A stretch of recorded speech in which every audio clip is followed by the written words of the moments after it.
primeira mensagem hoje será a respeito da Torre de Babel, nesse texto já anunciado, de Gênesis capítulo 11, verso 1 a 9, que nós vamos conversar a respeito daqui a pouco.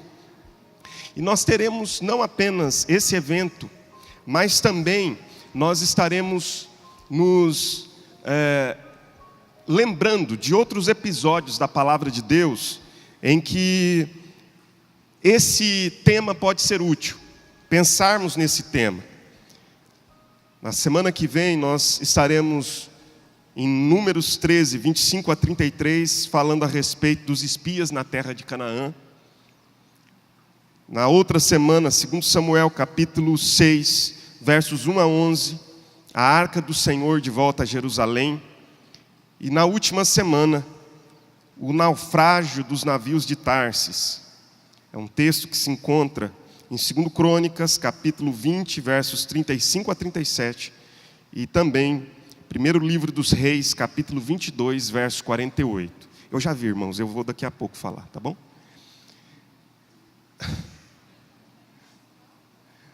Então, eu gostaria de pedir que você pudesse acompanhar conosco essa caminhada. Tá? São 4 mensagens, e essas 4 mensagens querem responder a essa pergunta: por que projetos nobres fracassam? Por que projetos nobres fracassam? Que Deus nos ajude nisso, em nome de Jesus, que o Senhor nos auxilie a caminharmos e pensarmos a respeito desse tema. Eu queria poucos minutos agora para a gente compartilhar a respeito do tema, por que projetos nobres fracassam, pensando então na Torre de Babel. Capítulo 11 de Gênesis, do versículo 1 em diante, a palavra de Deus diz assim: Ora, em toda a terra havia apenas uma linguagem e uma só maneira de falar. Sucedeu que, partindo eles do Oriente, deram com uma planície na terra de Sinar e habitaram ali. E disseram uns aos outros: Vinde, façamos tijolos e queimemo-los bem.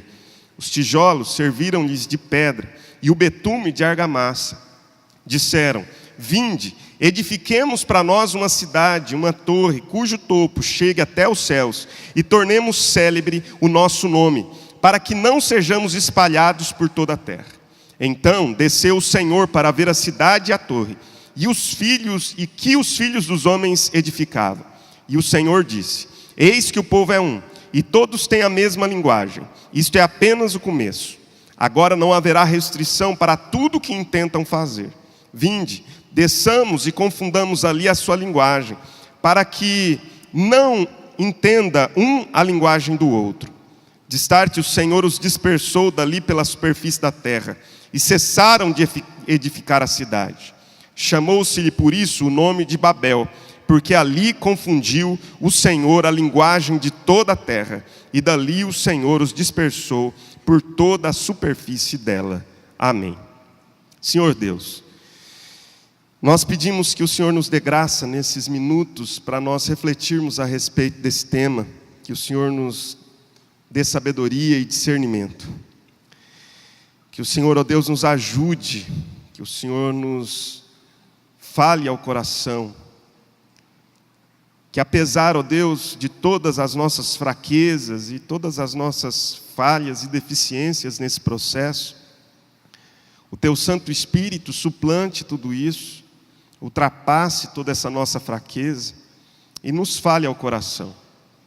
A julgar, Senhor, pela deficiência do instrumento, eu suplico ao Senhor que, em nome de Jesus, envie poder do Teu Santo Espírito para falar ao coração de cada um dos meus irmãos, daqueles que precisam discernir qualquer princípio por detrás dessa história que lemos, desse relato que acabamos de ler, que o Teu Santo Espírito possa comunicar isso ao nosso coração em nome de Jesus. Amém e amém. Por que projetos nobres fracassam? Quando nós falamos sobre projetos nobres, nós estamos falando de algo notável. Estamos falando de alguma coisa excepcional, excelente. É bem verdade que nem todo projeto excelente, notável, excepcional, vem de Deus. Mas também é verdade que todo projeto que nasce em Deus é algo excelente, é superior em qualidade, é notável, é algo excepcional. Nós temos nas Escrituras alguns episódios que nos falam um pouco de projetos nobres, que embora nobres, fracassaram. Nós temos, por exemplo, esse texto que acabamos de ler da Torre de Babel, que era um projeto para além de qualquer pensamento da época.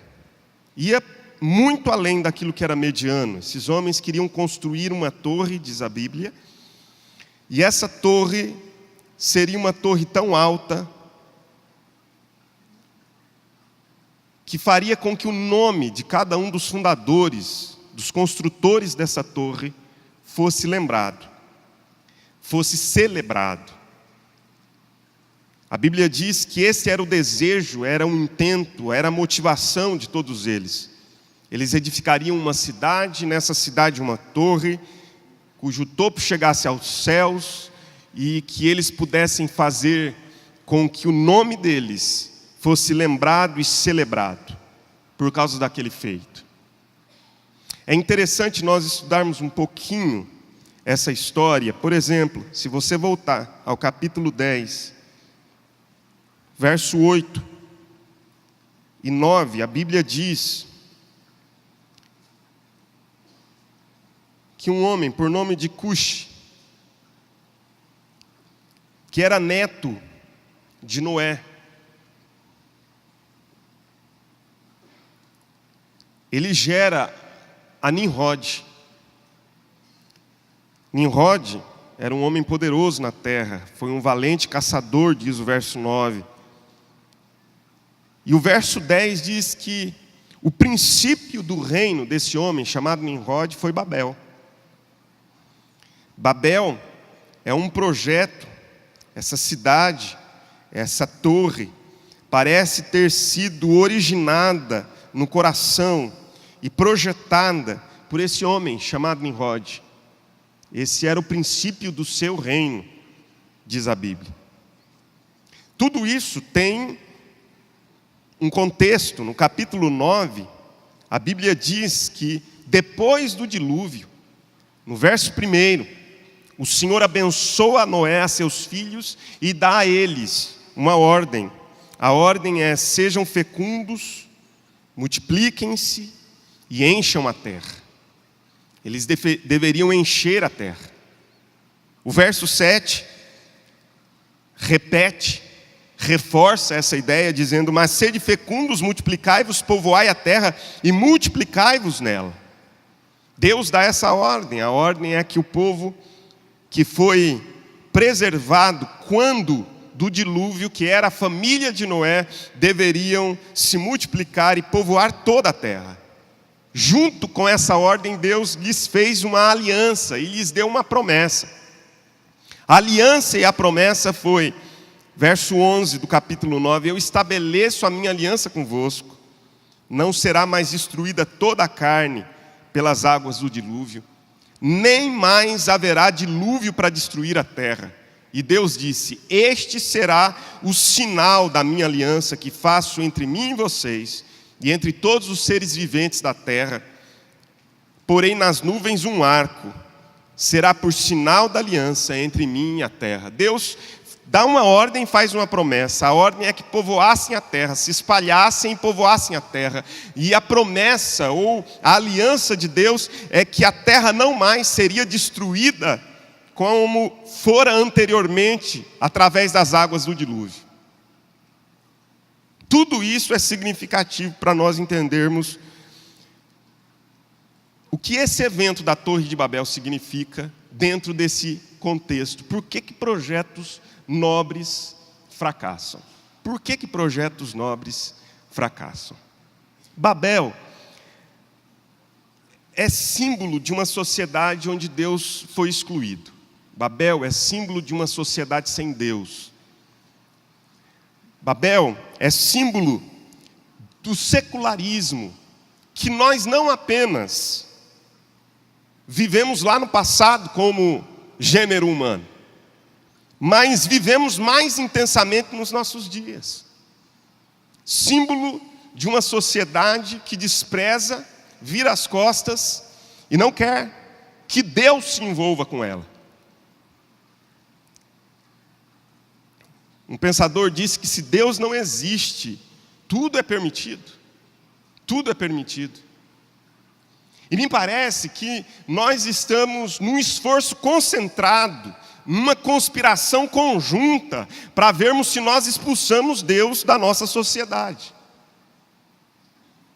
Nós temos, nas ciências sociais, o marxismo, que é um desprezo a Deus. Na filosofia, várias expressões da filosofia, entre elas o existencialismo, que diz que nós devemos viver o aqui e agora porque eternidade e sagrado não existem. Na biologia nós temos o evolucionismo, que diz que nós somos resultado de uma geração espontânea, de uma coincidência de acasos, de eventos naturais que foram se sucedendo. Sei que tem muita gente apaixonada aí pela psicanálise, mas deveriam estudar um pouco mais a fundo também, para entender quais são os pressupostos por detrás disso também. De uma declaração da inexistência de Deus, de um Deus que não deve ser lembrado, não deve ser reverenciado. E Babel é símbolo de tudo isso. Babel é uma simbologia de toda essa expulsão de Deus da nossa vida, da nossa sociedade. Por que projetos nobres fracassam, né? Pastor Valdir escreveu o texto do boletim e ele disse algumas coisas muito interessantes. Entre elas diz, aqui no verso, aliás, a primeira ideia que ele diz é porque são projetos que não se envolvem a presença de Deus. Deus não existe. Deus é algo esquecido, abandonado, desprezado. Nós vamos vivendo a nossa vida, nós vamos tocando os nossos projetos, nós vamos levando a nossa família, nós vamos conduzindo, muitas vezes até a igreja, mas nós nos esquecemos de que o centro de todas as coisas é Deus. E nós nos esquecemos que os olhos de Deus passam por toda a terra, considere você ou não, reconheça você ou não, creia você ou não, Ele existe. E é real. E eu vejo, por exemplo, um profeta como Elias, que tem uma consciência clara de um Deus que existe e é real, que quando está de frente de Acabe, mais ímpio dos reis que já se levantaram, ou que se levantaram na nação de Israel, ele declara, diante daquele rei, uma palavra muito severa e diz: eu digo isso na presença, na face daquele que está vivo. Ele diz: eu digo isso na presença de Deus. Eu digo isso na presença de Deus. Essa consciência de que nós vivemos e existimos na presença de Deus. Por que projetos nobres fracassam? 3 ideias me ocorrem quando eu leio esse texto.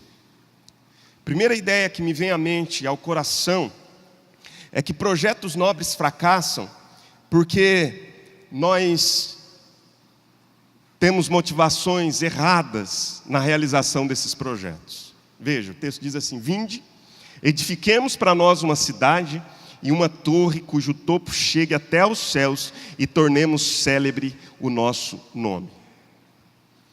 Nimrod projeta um reino pessoal.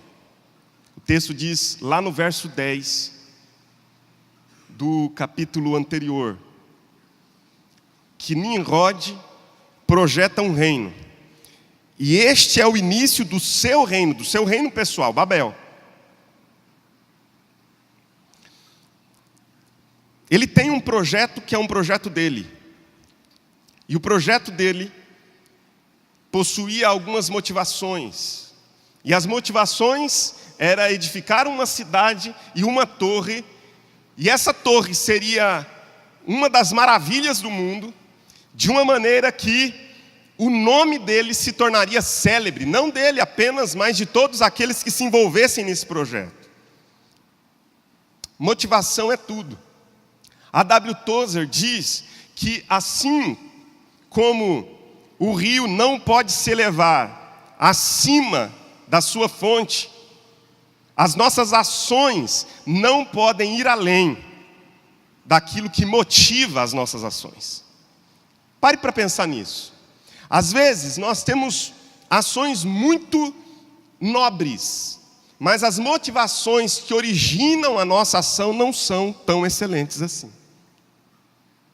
Às vezes nós temos projetos estrondosos, extraordinários. Vamos construir alguma coisa muito grande, bonita, que chame a atenção, que seja uma maravilha, mas o que motiva aquilo não é uma motivação correta. As motivações determinam a qualidade moral das ações. Jesus fala a respeito de missionários, que são os maiores missionários que já passaram sobre a terra. Talvez eles se equiparassem a Paulo. São religiosos, são fariseus. Mateus capítulo 23, Jesus nos fala de que eles rodeiam toda a terra para fazer um convertido só um convertido. Eles se esforçam com tudo que eles possuem para fazer um convertido. Só que aí Jesus diz assim, mas no final, Ele faz essas pessoas se tornarem 2 vezes filhas do inferno. Que palavra, Jesus! Por que Jesus está dizendo isso? Porque Ele está falando, olha, essas pessoas nas suas ações parecem ser as mais zelosas, parecem ser as mais engajadas, parecem ser as mais comprometidas, mas no final, os anseios são na verdade motivados por algo que não é nobre, não é santo. O apóstolo Paulo vai nos dizer isso, no capítulo 13 de 1 Coríntios, que você pode entregar o seu corpo para ser queimado, e você ser considerado um mártir da fé. Entretanto, se você não tiver amor, isso nada vale. Você pode pegar todos os seus bens e fazer com que os seus bens sejam distribuídos entre os pobres, mas se você não tiver amor, nada valerá, você nada será. Ou seja, a motivação valida a ação. Provérbios capítulo 16, verso 2 diz que todos os caminhos do homem aos seus olhos são caminhos retos, mas o Senhor pesa o espírito. Todos os nossos caminhos parecem ser válidos, mas no final Deus sabe quais são as intenções do nosso coração. Por que projetos nobres fracassam? Fracassam, primeiro, porque muitos desses projetos nascem de motivações que não são nobres. O projeto é, mas a motivação não. Queria que você parasse para pensar um pouco nisso. E entendesse que quando nos falta a motivação correta, nos falta aquilo que é o fundamento e a base de toda a edificação. De toda a edificação. Nós vivemos uma sociedade autoglorificada, irmãos. Pare um pouco, reflita. É uma sociedade autoglorificada porque é uma sociedade sem Deus. Henry Nouwen chamou isso de teomania. É a mania de querer ser Deus. É a mania de desejar ser glorificado, de ser o centro, de chamar a atenção para si, de querer que o mundo o rodeie, de ser o principal. Isso vem lá das origens. Essa mania de querer ser Deus vem lá das origens. E a gente não diz assim abertamente não, assim como Satanás não dizia também abertamente. É só ler Isaías capítulo 14, Ezequiel 28, a Bíblia não diz que Satanás falava para todo mundo saber quais eram os intentos dele de querer ser semelhante ao Altíssimo. Leia lá as Escrituras e o texto diz assim, e dizia ele no seu coração. Porque essas coisas a gente não proclama, a gente não propala, a gente não fica propagando, não. Essas coisas a gente guarda, mas lá no fundo do nosso coração, nós estamos sofrendo da mesma síndrome de Lúcifer. Lá no fundo do coração, nós estamos sofrendo do mesmo problema de Adão. Qual que era o problema de Lúcifer? Dizia no seu coração: eu subirei às alturas e serei semelhante ao Altíssimo. Qual que era o problema de Adão? De Eva? A tentação é: coma, e você será semelhante a Deus. É a sociedade autoglorificada. É a sociedade que quer Deus fora, para que nós sejamos o centro. E nós estamos criando uma série, de cultos. Nós temos o culto à personalidade. Dentro de igreja, o que tem é culto à personalidade. Quando eu vejo uma placa, e lá na placa escrito o nome da igreja, que sempre é nome grande, ou é internacional, ou é mundial, vixe, eu estou falando demais, ou é universal, mas eu estou falando de maneira genérica, só para você entender. Daqui a pouco vai surgir a intergaláctica, porque já tem universo. Irmãos, é sempre grande, mas por debaixo tem o nome do fundador, porque alguém tem que aparecer. Alguém tem que aparecer. Alguém tem que aparecer. O nome tem que aparecer. Para que o nosso nome seja célebre. No reino de Deus, há um nome célebre. E a Bíblia diz que não há outro nome, além do nome de Jesus, no qual importa que nós sejamos salvos. Você entende isso? A Bíblia nos diz que todo joelho se dobrará e toda a língua confessará que Jesus Cristo é o Senhor, para a glória de Deus Pai. Nimrod queria um reino seu. Ali está o início do reino de Nimrod, Babel. Mas e o reino de Deus? Como é que funciona? Como que funciona o reino de Deus? O reino de Deus funciona da seguinte forma: Deus é o centro. O nome dele, de Jesus, é o nome a ser glorificado. Nós somos um corpo, um time. E num time, o importante é a vitória. Quem fez o gol? Às vezes é o nome... Às vezes é o seguinte: quem fez o gol nem importa. O importante é que o gol seja feito. Segundo lugar, porque nos falta obediência. A Bíblia diz que o intento de construir uma cidade é para que eles não sejam espalhados por toda a terra. Eu queria ler para você um texto muito interessante de um historiador judeu, lá do primeiro século, chamado Flávio Josefo. Ele diz o seguinte: Nimrod, neto de Cã, um dos filhos de Noé, foi quem os levou a desprezar a Deus dessa maneira.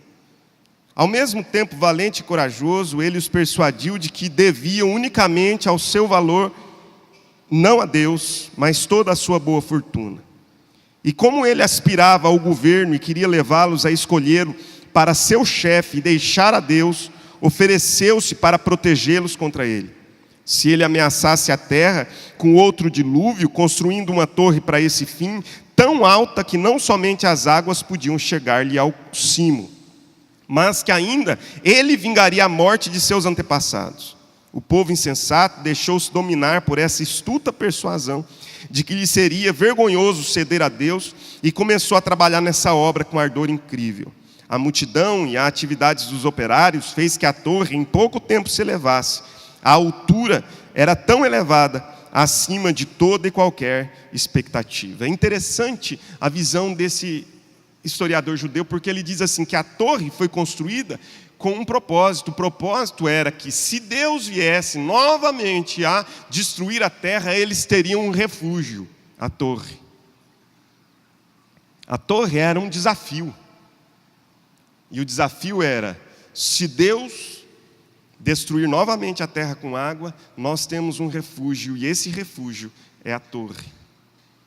Mas Deus havia dito, no capítulo 9, nós iniciamos mostrando isso, que Deus tinha um plano, e o plano de Deus é: sejam fecundos, multipliquem-se, povoem a cidade concentra. A cidade congrega. E o plano de Deus é: espalhem-se. A promessa e a aliança de Deus é: eu não mais destruo a terra com água como no dilúvio, por isso vocês possuem agora um sinal dessa aliança no céu. Observem sempre esse arco e vocês se lembrarão da minha promessa, da minha aliança com vocês.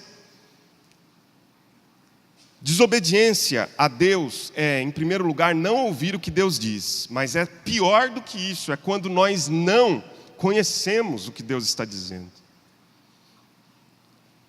Por que nós desobedecemos a Deus? Nós desobedecemos porque não ouvimos o que Deus está dizendo, ou porque não conhecemos o que Deus diz. E a desobediência é a chocadeira que dá a luz a todos os pecados. O apóstolo Paulo diz que pela desobediência de um só, entra o pecado no mundo. Por que projetos nobres fracassam? Fracassam porque nós desobedecemos. E desobediência, nesse sentido, significa quando nós abrimos mão de viver uma vida reta e de santidade. Terceiro lugar, para nós encerrarmos. Por que projetos nobres fracassam? Fracassam porque nos falta unidade. Os versos 1, 6 e 7 diz assim: ora, em toda a terra havia apenas uma linguagem, em uma só palavra. Eis que o povo é um, e todos têm a mesma linguagem. Isto é apenas o começo. Agora não haverá restrição para tudo que intentam fazer. Vinde, desçamos e confundamos ali a sua linguagem, para que um não entenda a linguagem de outro. Veja, eles tinham um intento, o intento era construir uma cidade, Babel, e uma torre. E Deus diz: esse povo é um. A linguagem deles e a palavra deles era apenas uma. Não haverá restrição, é a constatação divina. Não haverá restrição para tudo que intentam fazer. E qual que é a ação divina em sua sabedoria? Confundir a linguagem. Por que projetos nobres fracassam?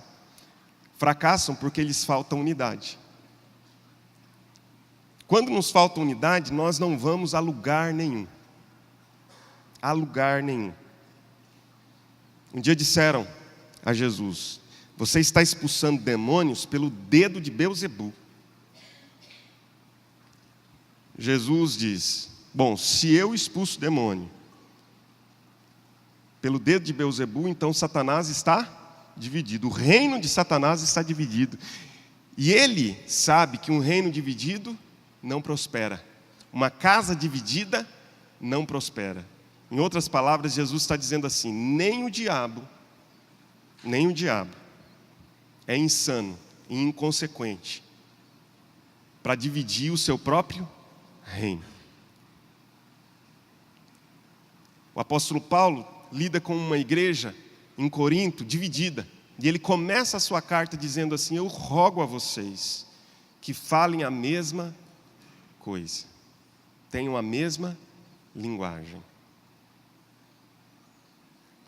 porque a falta de unidade desfaz qualquer projeto. Qualquer projeto desfaz, ou qualquer projeto é desfeito quando nos falta unidade. Eu encerro pensando o seguinte com os irmãos: por que projetos nobres fracassam? Segundo a Torre de Babel, nós temos várias perspectivas, mas eu trago essas três para nós pensarmos. Porque nos falta motivação correta, porque nos falta obediência, porque nos falta unidade. A ideia é o seguinte, irmãos: nós estamos envolvidos ou envolvidos em que projeto?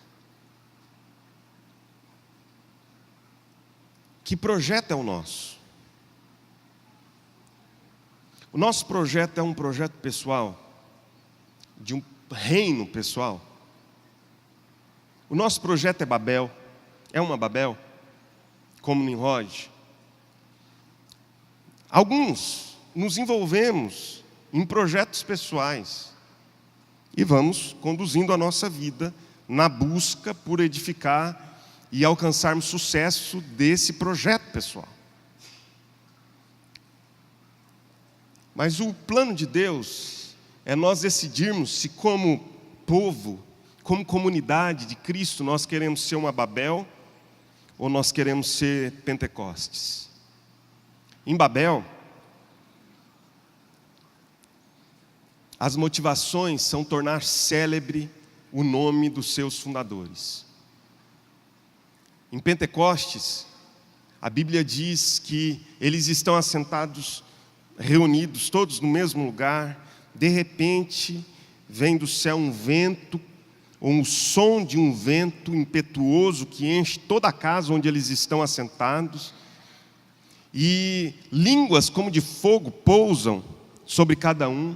Eles são cheios do Espírito Santo, passam a falar em outras línguas, conforme o Espírito lhes concede que falem. E a Bíblia diz que nesse episódio, outras línguas são faladas, pessoas de outras nações, de várias nações congregadas em Jerusalém, por ocasião da festa do Pentecostes, entendem aquela linguagem. E a Bíblia diz que aqueles que compreendem a linguagem das outras línguas, entendem que aquelas línguas estão falando das grandezas de Deus. Babel, o nome do homem é grande. Pentecostes, as grandezas propagadas são as grandezas de Deus. Em Babel, a desobediência é a tônica. Em Pentecostes, Lucas capítulo 24, verso 49, Jesus diz: esperai na cidade, até que do alto vocês sejam revestidos de poder. Babel é fruto da desobediência, Pentecostes é fruto da obediência. Estão todos eles reunidos no cenáculo, aguardando a promessa que Jesus havia feito. E se Jesus fez uma promessa, ele cumpre. E como fruto da obediência, a Bíblia diz que quando eles estão reunidos no dia de Pentecostes, o Espírito Santo vem. Em Babel, as línguas são todas confundidas. E porque são confundidas, ninguém entende a linguagem do outro. E eles abortam o projeto, porque não há projeto que avance quando não há unidade na linguagem. Em Pentecostes, as línguas são as mais diversas, mas há compreensão da linguagem, porque Deus cria unidade na diversidade. Deus não faz uniformidade.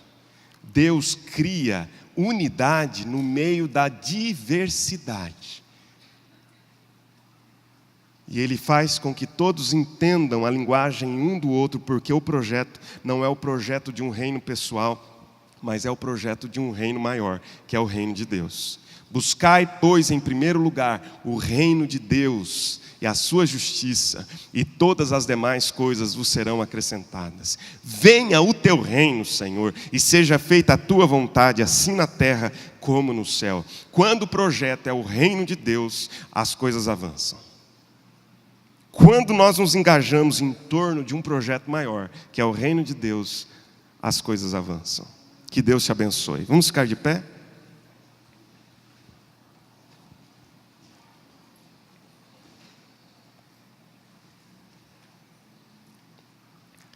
Deus abençoe você que nos visita nessa noite. Você é muito bem-vindo neste lugar. Nós queremos agradecer porque você está aqui. E eu gostaria que você fizesse um sinal com a sua mão para que você recebesse uma lembrança da nossa igreja. Você que está nos visitando pela primeira ou pela segunda vez, faz um sinal. Lá no fundo tem alguém. Lá no fundo, mais alguém que eu não tenha visto aí? Erga a sua mão. Pode também denunciar, tá? Você pode denunciar se você tiver alguém aí Amém. Deus abençoe todos vocês que nos visitam. Sejam sempre muito bem-vindos nessa igreja. Que o Senhor traga sempre ao seu coração a alegria de participar de uma comunidade. Faça parte dessa família. Amém. Feche os olhos. Queria orar com você nesse instante. Que reino nós estamos edificando? Babel?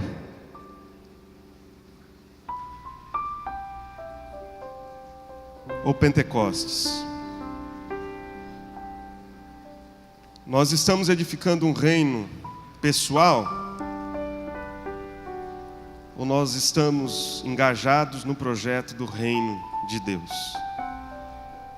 Por que projetos nobres fracassam? Porque talvez toda a nobreza do projeto esteja pautada na edificação de um reino pessoal.